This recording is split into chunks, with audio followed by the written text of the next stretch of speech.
உங்ககிட்ட இந்த மாதிரியான ஒயிட் கேப் இருக்கா? அதை இந்த மாதிரியான ஸ்னோமேன் டேபிள் டெக்காராக மாற்றலாம் வாங்க.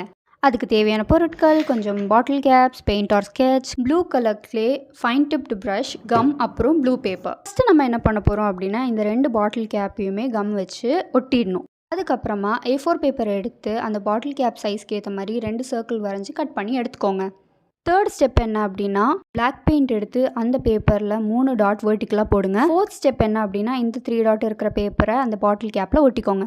நெக்ஸ்ட்டு நம்ம ஸ்னோமேனோடைய ஃபேஸ் தான் வரைய போகிறோம். வீடியோவில் காட்டுற மாதிரியே நீங்கள் ஃபாலோ பண்ணிக்கலாம். நீங்கள் பெயிண்ட் தான் யூஸ் பண்ணணும்னு கிடையாது, நீங்கள் ஸ்கெட்சுமே யூஸ் பண்ணலாம்.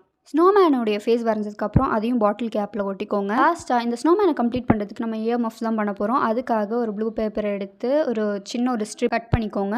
கட் பண்ண பீஸை கொஞ்சம் வச்சு பாருங்கள் அது கரெக்டாக இருக்கான்னு சொல்லிட்டு. அப்புறம் ப்ளூ கிளேயில் 2 ஈக்குவல் பார்ட்ஸ் எடுத்து ரோல் பண்ணிக்கோங்க ரவுண்டாக. அப்புறம் இந்த ரவுண்டான பீஸை 2 சைடுலுமே ஒட்டிக்கோங்க. அதுக்கப்புறமா அந்த ப்ளூ ஸ்ட்ரிப்பை 2 சைடுமே கம் போட்டு வீடியோவில் காட்டுற மாதிரி அட்டாச் பண்ணிக்கோங்க. ஸ்னோமேன் காஞ்சதுக்கப்புறம் 3வது முடியை எடுத்து கம் போட்டு அதை ஸ்டாண்டிங்காக நிற்க வச்சு காய வச்சுருங்க. ஃபைனலி இதுதான் நம்ம அவுட்கம். இல்லை சின்ன பசங்க யாராவது இருக்காங்க அப்படின்னா இந்த மாதிரி செஞ்சு அவங்களுக்கு சொல்லிக் கொடுங்க. இல்லை நீங்களே சின்ன பசங்களாக இருந்தீங்கன்னா ட்ரை பண்ணி பாருங்கள். இந்த வீடியோ உங்களுக்கு பிடிச்சிருக்குன்னா மறக்காமல் சேவ் அண்ட் ஃபாலோ பண்ணிக்கோங்க. பாய்.